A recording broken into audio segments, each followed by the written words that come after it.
একজন প্রবাসী, যে কোনো একজন বিদেশিকে একবার জিজ্ঞাসা করো, ছেলে বাপ, ছেলেরা জিজ্ঞাসা করো একজন প্রবাসীকে যে টাকাটা জমাইতে কি পরিমাণ কষ্ট,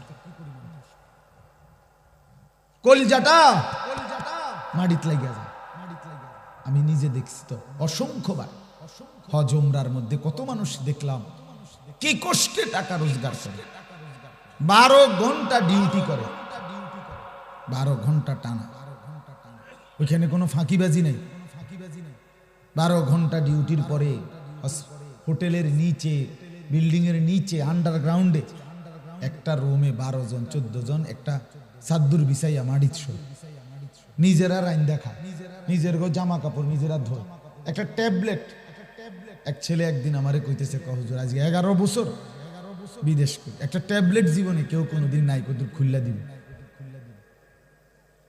সব নিজেরটা নিজে করতে হয় হুজুর। কত সময় জ্বরে মাথা ব্যথা, এই পাশ ও পাশ কাতরাই সারা রাত, বিবি নাই, সন্তান নাই, বাবা নাই, মা নাই, কেউ যে একটু আদর করে হাত বুলায় দিব, এই মানুষটাও নাই, কই পাই বসে বলে না ভাইয়া। এরপরে এক ছেলে আমার একদিন কইতেছে, হুজুর আমি কোনোদিন যদি কেউ একটা মুরগি এমনি দেয়, কেউ যদি একটা বার্গার দেয়, কিছু একটা দিলে খাইয়া রাত্রের আর রান্দি না, এই পানি কদ্দুর খাইয়া শুইয়া লাই, যে কি শরীরের ক্লান্তি, এই কষ্ট কইরা বাপ এই জমানো টাকাগুলো দেশে পাঠায়, সেই টাকা তুমি 2 আঙ্গুল দিয়া মোবাইল টিপা শেষ করে নিলে। এবং শেষ জামানায় নবী সাল্লাল্লাহু আলাইহি সাল্লাম বলছে, ইয়াতাকারাবুজ জামান, সময় খুব কাছাকাছি হয়ে যাবে।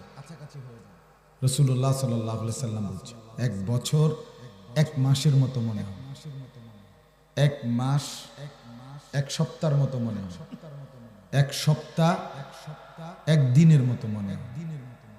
এই প্রতি বছরই মনে হয় যেন সেদিন রোজা গেল, আবার রোজা হিসাব করে, এখন আবার আমরা হিসাব করতেছি যে রোজার আর কয়দিন। এই যে দ্রুততা, হায়াত খুব দ্রুত চলে যায়, এই জন্য জিন্দিগি কাজে লাগানো উচিত, সময় কাজে লাগানো উচিত। এই জন্য প্রিয় ভাই, অনেক ছেলে বসছো, দয়া করে অনুরোধ, বুট বাদাম খাইও না। 2 নাম্বার অনুরোধ হলো, আল্লাহর ওয়াস্তে হাতে ধরা মোবাইলগুলো পকেটে নিয়ে আনো, হাতে ধইরা কেউ মোবাইল রেকর্ড করে, এটা আমার অনুরোধ। এই মোবাইলটা হাতে থাকলে দিলের মধ্যে কখনোই